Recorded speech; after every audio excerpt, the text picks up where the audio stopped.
this whole idea of an independent woman. You even hear conservatives paying lip service to this as if it's a good thing. Like, independent woman. Woman was made as man's helpmate.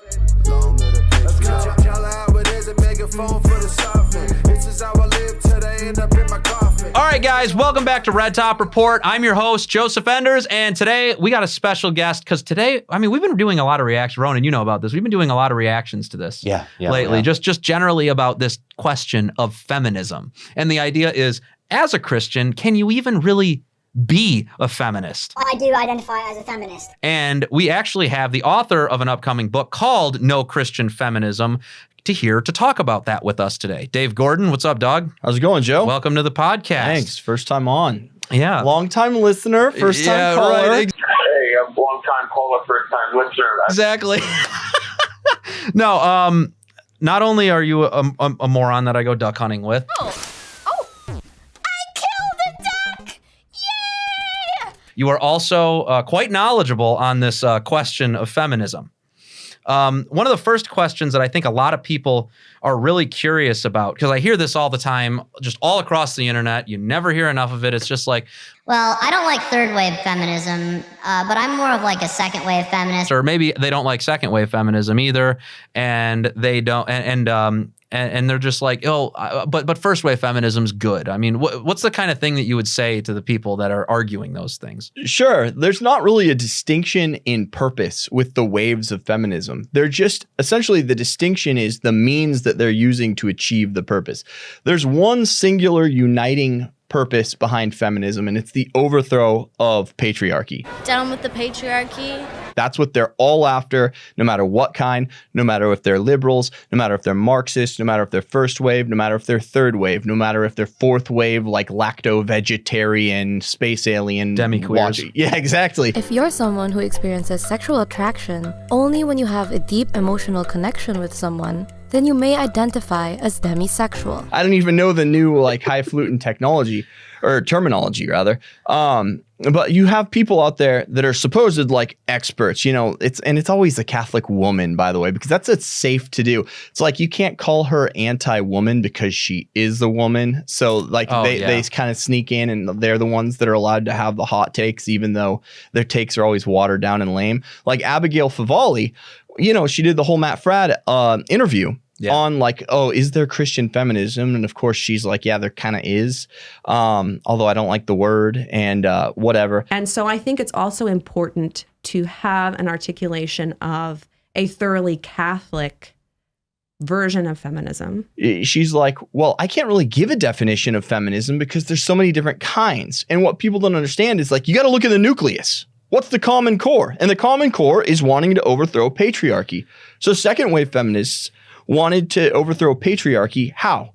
By getting women out of the house, out of like domestic and into tyranny, the workforce. Right, into the workforce so that they have economic means to be independent women, which of course this whole idea of an independent woman, you even hear conservatives paying lip service to this as if it's a good thing. Like, independent woman. Woman was made as man's helpmate. It's not in her nature to be an independent woman. That's not a good thing. It's a perversion of her role, of the purpose of her creation as man's helpmeet. But you hear that, and second wave feminists wanted to use economics to get women to be independent. Third wave feminists are using essentially just a breakdown of sexual roles and androgyny. To get women to be, quote, liberated, because of course you can overthrow patriarchy implicitly if you just say there's no such thing as a male job, a female job, a male prerogative, a female prerogative. Right. We're all the same. We're different. We're the same. First wave feminists, of course, wanted to use the ballot box to overthrow patriarchy. Women had to have a voice to to use laws, to create laws favorable to them, to create a system favorable to them in order to get power so that they could wrest that power away from the patriarchy. Well, correct me if I'm wrong, but it seems to me like the trajectory of the feminist movement from gaining the ballot box has been, it's basically been, feminism has supported all of probably the most awful social acceptance campaigns in American history. Maybe outside of Prohibition, I could at least understand the point of Prohibition from a moral standpoint. Everybody's a drunk. We need to wean them off of alcohol, whatever that might be. I know feminism was down with that. I'm Catholic. I like my beer. Don't agree with that. I can at least understand it though. But it seems like everything else, right? It seems like everything else, you go to feminism supported no-fault divorce. Feminism supported contraception. Feminism supported abortion. Feminism supported gay rights. It supported transgenderism. It seems like there's a recurring theme here with feminism and siding with whatever the male established order, of the Catholic Church has decided. Yeah, of course. And even going back to like Prohibition, it's like, hey, thanks for the mob, idiots. You literally created organized crime in America. I'm funny how? I mean, funny like I'm a clown, I amuse you? Because you didn't like your husband having fraternity with his boys after work and like drinking a beer. And there were more serious problems. Obviously, that did lead to domestic abuse and extramarital affairs in certain regards. But that doesn't mean you go like teetotaler on us. You got to blame corporate America a lot for this too, because at the time the average American was working 80 to 110 hours a week. Day is never finished. And I'd be drinking too. Well, yeah, you had to get the edge off, man. Yeah. Okay. And the problem is that led to cases of domestic violence, and a lot of women were upset about that because their men's were disheveled and wrecked and stuff. But that's not it was the world that they were forced to live in, which was evil and brutal. Which goes back to this question that I really want to bring up and talk about. This idea of female oppression. Women have been oppressed and women still are oppressed. Before feminism came about. Before you jump into that though, let's go back because you asked a really good question before. Yeah, what's up? And you were like, we have all these like satellite issues, which are like abortion, contraception, no-fault divorce, the breakdown of the family. And everyone's like, oh, bad, bad, bad, bad. And you get all like the token, like anti-feminist, Catholic feminist women, like the quote unquote conservative women who are actually acting like feminists by virtue of going out there and like writing books on these things and being on the speaker circuit, regardless of the fact they have like 6 kids at home needing them or a husband, that's basically cucked at home without his wife. Yeah. But there are issues and everybody wants to recognize the issues, right? Everybody wants to recognize, sure, abortion's bad. We need to stop abortion. Oh, contraception's bad. We need to stop contraception. No-fault divorce is bad. We need to stop no-fault divorce. But they won't go back to, again, that nucleus. The genesis of the problem. Honestly, abortion is the sacrament of feminism and contraception is like a sacramental of feminism. You need those things to empower women to flee the home. And same with no-fault divorce. Talk about first-wave feminists who were evil old harpies, by the way. Susan B. Anthony was an evil old harpy, as was Elizabeth Cady Stanton. And all of their ilk. People say that Susan B. Anthony was pro-life. Oh, and all those things. Yeah, well, even a blind squirrel finds a nut, every once in a while. But, she was for divorce. She called herself pro-divorce. She wanted what she called womanly men and manly women. And obviously, these are things that would be right at home in the modern feminist era. So she was very pro-divorce. All of these things that we see as the great evils in our society, in our culture, that are upsetting everything else, that have downstream effects, that ripple out and really are poisoning society, they all have roots in feminism. We did this all so, a few barren hags could feel good about themselves. And here is something, like, men are a little bit to blame, and I don't mean that in the token way at all, like where it's like, well, there's enough guilt to go around and I'm going to like say that I'm bad just so I can say that this other thing is bad, and then it seems like I'm not being pompous when I say this is bad. I think I know what you're getting at. It's the idea that men allowed themselves to be so weak as to fall for something so silly. Well, there's that. There's certainly that weakness element, but like, Elizabeth Cady Stanton's dad, when her brother died, told her, I wish you were a boy, because then you'd be like smart and you'd be able to help us. Bad. It's like, hey, jerk. Yeah. Thanks a lot. Yeah. I mean, not only is that incorrect, it's like a theological travesty because God wills somebody to be a woman. Obviously, women have their own unique gifts that need to be recognized. And there were certain excesses where like masculine gifts were overappreciated and feminine gifts were underappreciated. And we set the table for this. At the same time, like, so that stuff can be called out, and it can be called out without being like pandery and whatnot. But doesn't feminism like, say that they're like glorifying femininity and glorifying womanhood? From my perspective, I obviously reject that. It's very clear that femininity is about glorifying masculinity as long as it's being expressed by a woman. I mean, yeah, basically it's glorifying. Exactly. Yeah. You have it right on. It's glorifying masculinity, but when women are aping men and in doing so in a way where they're destined to fail. Well, not as good of a job because they're the natural inclinations of women is not to be masculine because, their minds are more geared towards nurture. They're more geared towards care and even hygiene. I mean, all those different things are more geared to it. Not saying men shouldn't be hygienic, but the idea is that men are out protecting. They're geared to provide. They're geared to leave the home and come back to the home and bring things that the family needs and feel appreciation when those things are done. Women don't really feel the same way about doing those things. If they're doing those things in many cases, and this is why you can actually read the statistics about this. You're sure you're familiar with this.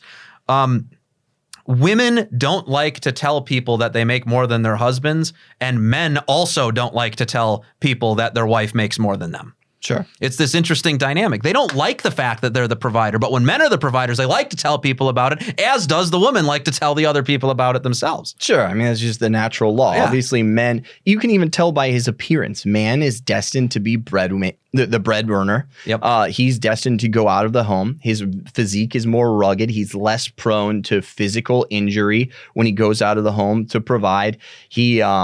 He's built to go out into the world, whereas woman, her physique, it shows, it belies her domestic calling. And that's something that's been recognized in every single society in the history of the world.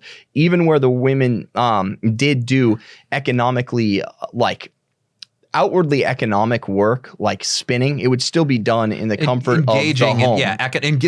Women engaged in economic activity throughout their lives, but they did not have careers. But they did it at home. And that's basically the church's doctrine. If you look at things like Rerum Novarum or Quadragesimo Anno or these church documents, it's like a woman is by nature suited for home work. And it's things that could be done. And you look at this in secular anthropology books and they'll say, women always did the jobs. It could be economic in nature, but it would be done at home where they could be with children, caring for the children. And, these jobs would not be jobs that were prone to injury. So the secular world actually agrees with the Catholic Church, that the Catholic Church did teach this, first of all, and that second of all, that is what women were doing. They were practicing the church's teaching at this time and embodying this. And every single culture throughout all of history, there has been this distinction in labor.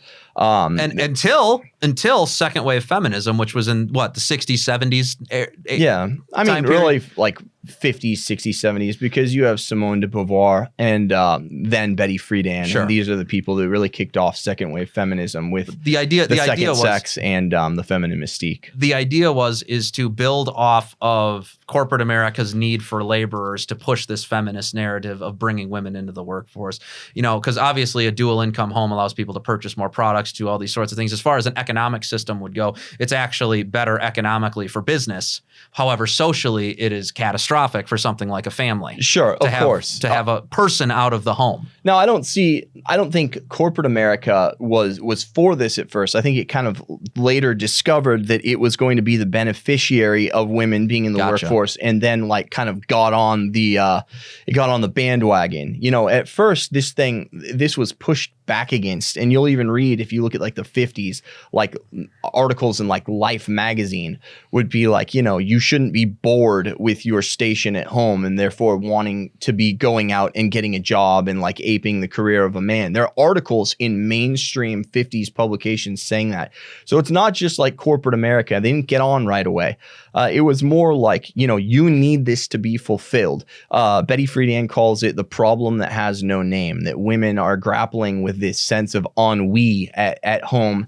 And, you know, you get like de Beauvoir talking about like to have her existential fulfillment, woman must go out and she must essentially have a career.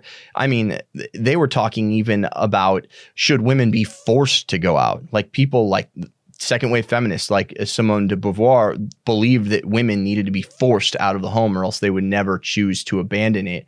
Well, I mean, Betty Friedan disagreed, and she's like, well, women should go out of the home, but like, I just need to go and talk to them about this, and we need to kind of push them in this direction, and we need to kind of get rid of this system of women's colleges that are pushing like home economics majors and whatnot. But yes, there has always been the idea of getting women out of the home in order to like have fulfillment. Of course, that cuts against like the anthropology and theological anthropology, which teaches us that every society has recognized this basic thing about the feminine nature. It's that they are made for the domestic life, period.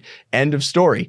And you even see it with American Indians. Like it's everywhere in cultures you wouldn't expect, whether it's the Far East, whether it's American Indians, whether it's Africa. I mean, women had to go and get water, but their chores would be centered on the domestic life.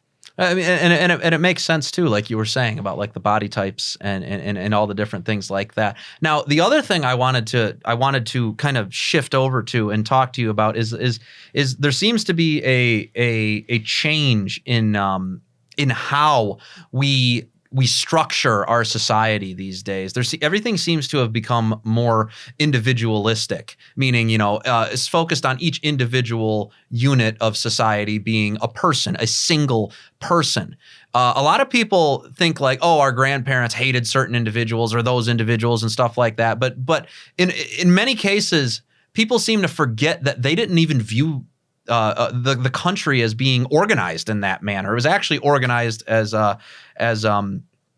your book Rules for Retrograde said, there's patriarchy involved in that, right? Sure. So there's patriarchy involved with this. The unit of society itself was a family. The way that things were measured was in families. It wasn't in individuals. Right.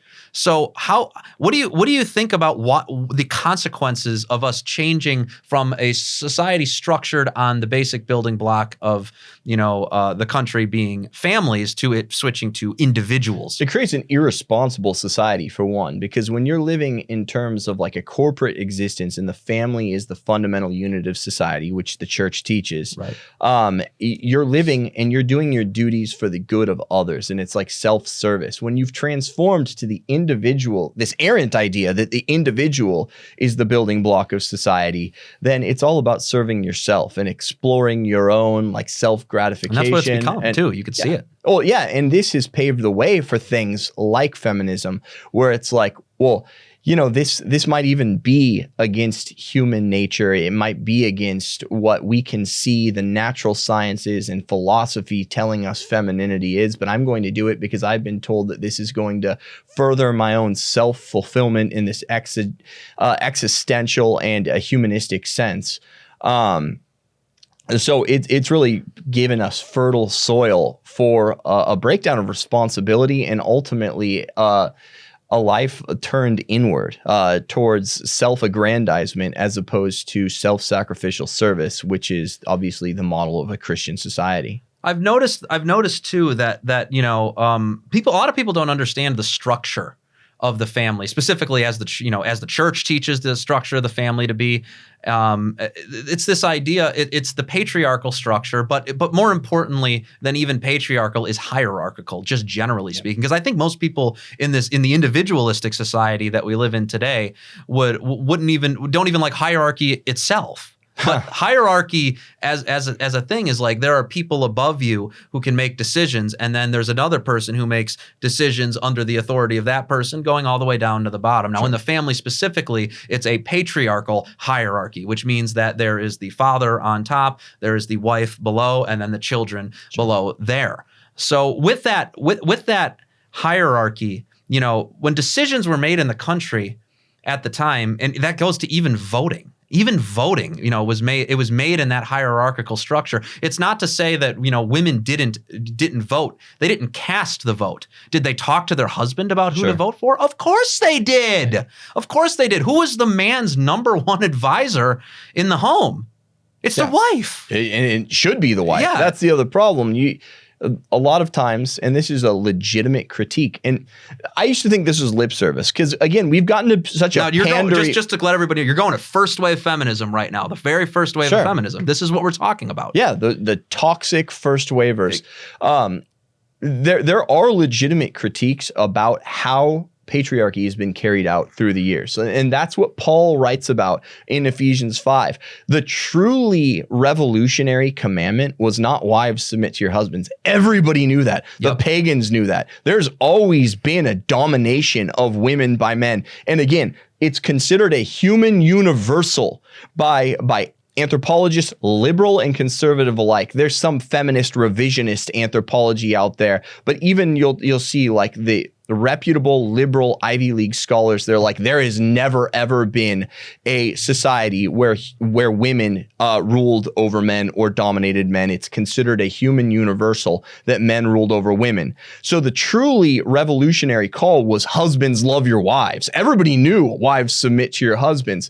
And that has not always taken place. If you read things like the literature from the Far East, from like Neo-Confucian literature from Japan, it was very much like the wife is supposed to treat the husband essentially like a god, and he can just absolutely dominate his household, right or wrong, no authority really above him that he doesn't have to do anything to honor his wife. It's just pure. The wife is to be utterly exaggeratedly subservient to the husband, and he can dominate her and brutalize her. And same in India, the same exact thing. If you look, especially in Hindu culture in India, it was very brutal. That's the word for it. There are legitimate critiques where when you don't have this Christian love that is governing in the household, then patriarchy really devolves into brute domination. And that's where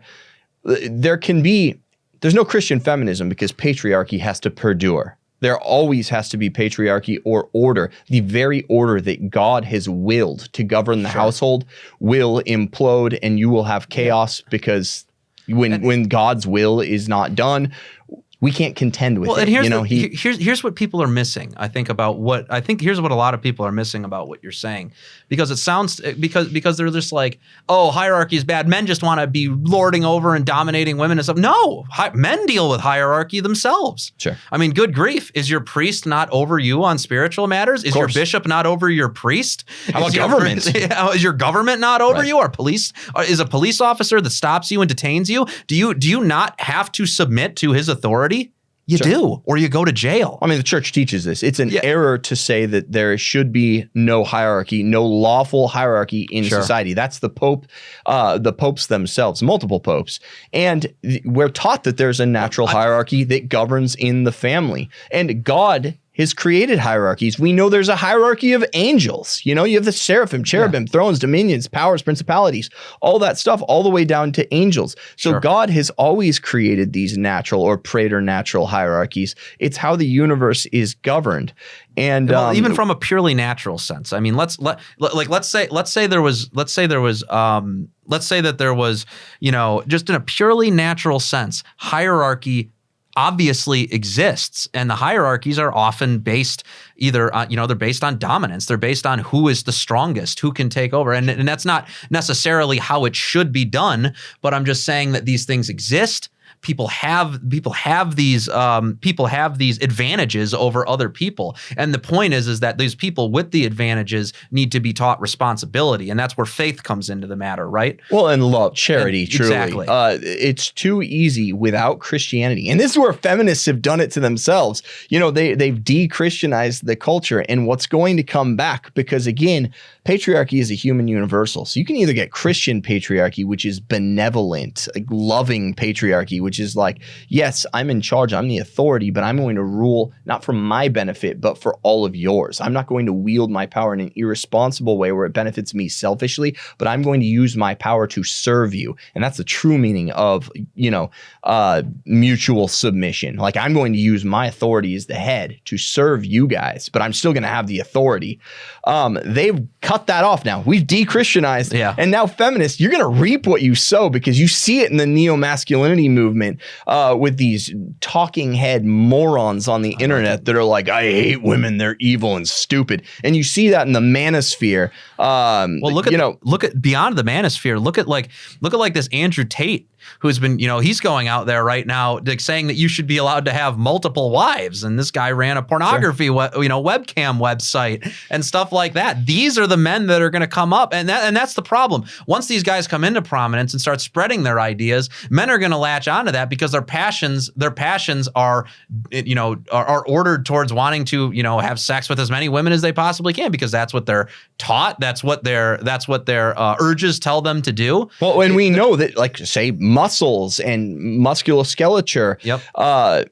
These things are signs of the dominance in nature. So, like, mammals that are bigger than other mammals dominate those mammals, and that goes for interspecies too, or intraspecies as well. So the bigger lion is going to dominate smaller lions, and that the males of species will dominate the females of the species because size allows somebody to impose dominance. So men naturally grasp this. They're like, we're bigger, we're more rugged. Obviously, we're called. Like, what do you think the creator and the natural order is telling us by the fact that, like, I can bench press like 275 pounds. Even little boys are they want to go do battle, and they don't understand battle fully. They don't understand things along those lines fully, but they want, there's something about wanting to get involved in something and compete and overcome and win stuff that women just don't seem to have the same drive towards doing. Well, there's that too. Yeah, definitely. But even like within a class, little boys will always look up to the biggest boy, the one who can like hit a baseball the farthest or throw a football the oldest form of government. Yeah. So we look at this. Men are going to look at this, whether they've been groomed to be like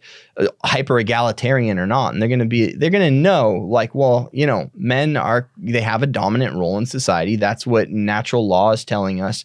And if you ultimately de-Christianize them, then they're just going to have this brute dominance. They're not going to get rid of the dominance ever. It's an inversion of human nature.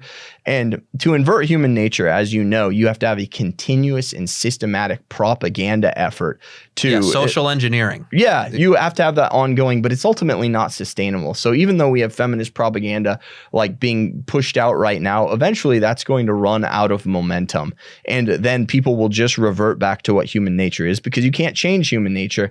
And then it's going to be a brute dominance. So ultimately, by casting off patriarchy, you're not casting off patriarchy. What's happening is they're casting off Christian patriarchy, and they're sowing the seeds for their own ruination later on, these women, because again, patriarchy is a human universal. Yeah, no, I buy that 100%. And I just want to finish off with just one quick little thing at the end here, just to get your thoughts on this. What do you think the coolest line in your upcoming book is? Okay, when your upcoming book is, and what do you think? When is it going to come out? Oh man, you're putting me on the spot here with both of those. Yes. It's a time thing. As you know, I'm super busy. I have 6 kids, and like work is very consuming, working at like a fast-paced media apostolate, and you can always do more, as you know, in a job like this. So it's just a matter of getting around to it. I just have a couple more chapters to write. If I could get 6 weeks to just write full time, I can get it done.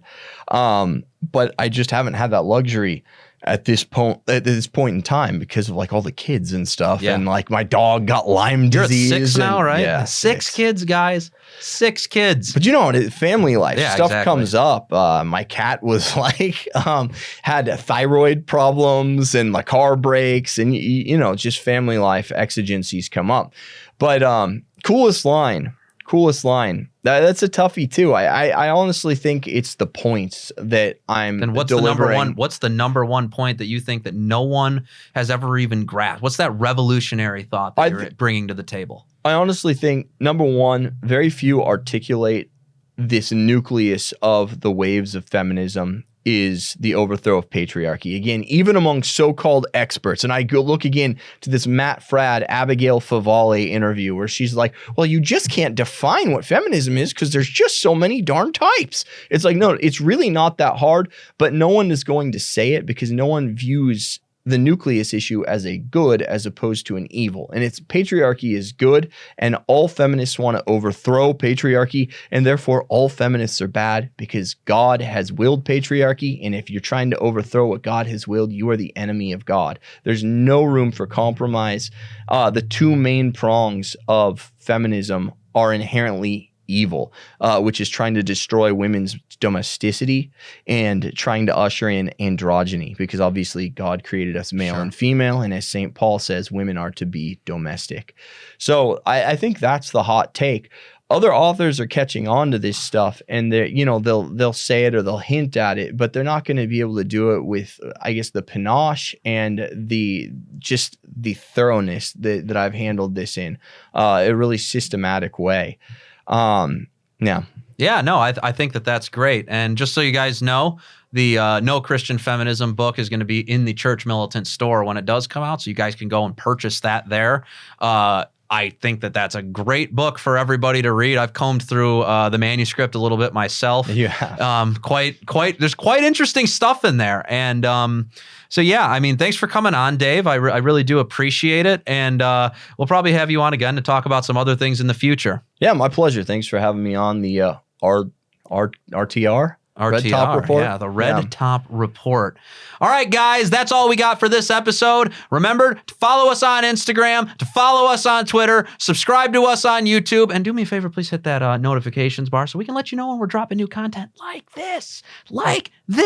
And the last thing I got to tell you before we get out of here, you need to give us your money. Count all the money, count all the money, count all the money, count it up. And you can give us your money by going to buymeacoffee.com. And you can do a monthly donation, $5 Joe for Joe, or you can give us a single donation. And with that said, guys, that's all we got for today.